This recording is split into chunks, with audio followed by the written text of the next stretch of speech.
बिस्मिल्लाहिर्रहमानिर्रहीम। अस्सलाम वालेकुम। हेलो एवरीवन, उम्मीद करता हूँ आप सब खैरियत से होंगे। आज जो हमारा टॉपिक है that is from international relations, international political economy, theories in IPE.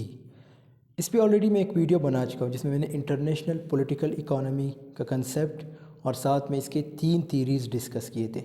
सो आज हम इसकी 4th थीरी और 5th 6th 7th और 8th थीरीज़, जो इसके 8 थीरीज़ हैं, आज मुकम्मल कर लेंगे।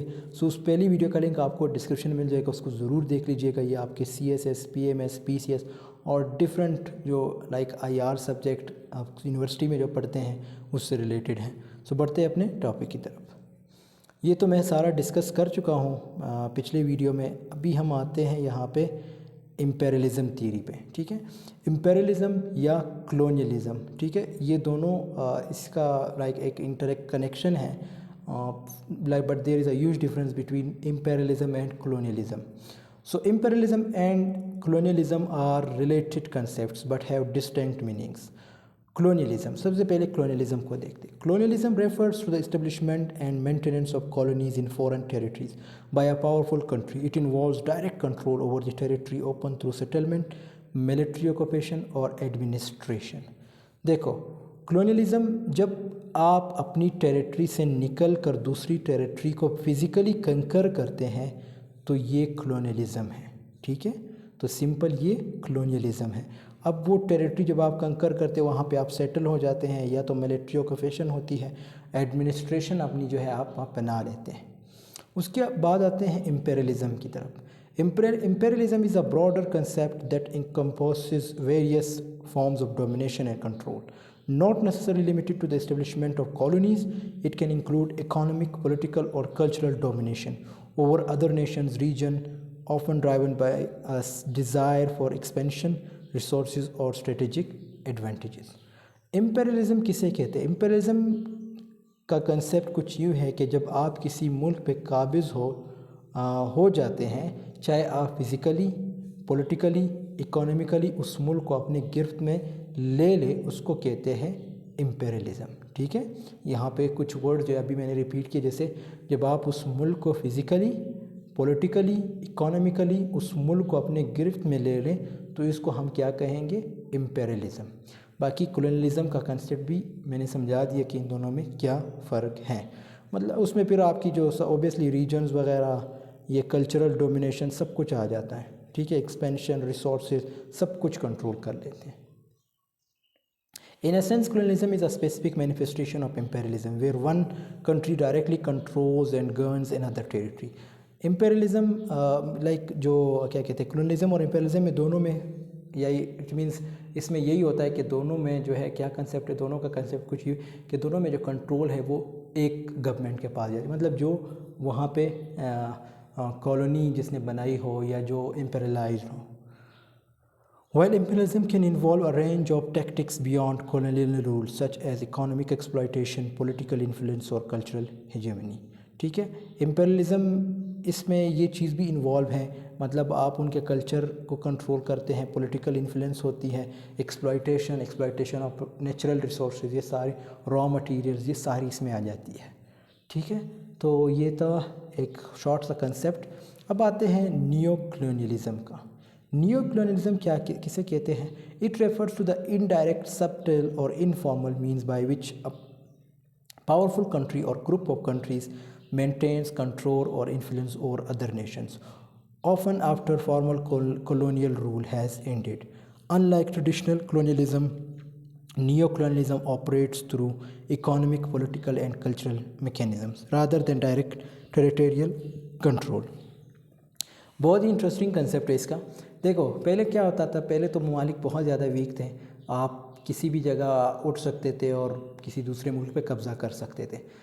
अब दुनिया जो है वो बिल्कुल चेंज हो चुका है, मतलब अब हर मुल्क में मतलब उनके पास कोई ना कोई पावर है। सो न्यू कलोनियलिज्म का कंसेप्ट यूँ है कि आज के दौर में आप किसी को फिज़िकली कंकर नहीं कर सकते। रशिया ने यूक्रेन पे हमला किया, मतलब कलोनियलिज्म का कंसेप्ट ख़त्म हो गया है। तो नियो कलोनियलिज्म का कंसेप्ट यूँ है कि जब आप UN सिक्योरिटी काउंसिल में बैठकर परमानेंट 5 मेंबर्स पूरी दुनिया के फ़ैसले कर रहे हैं, पूरी दुनिया के फ़ैसलों पे विट्रो कर रहे हैं,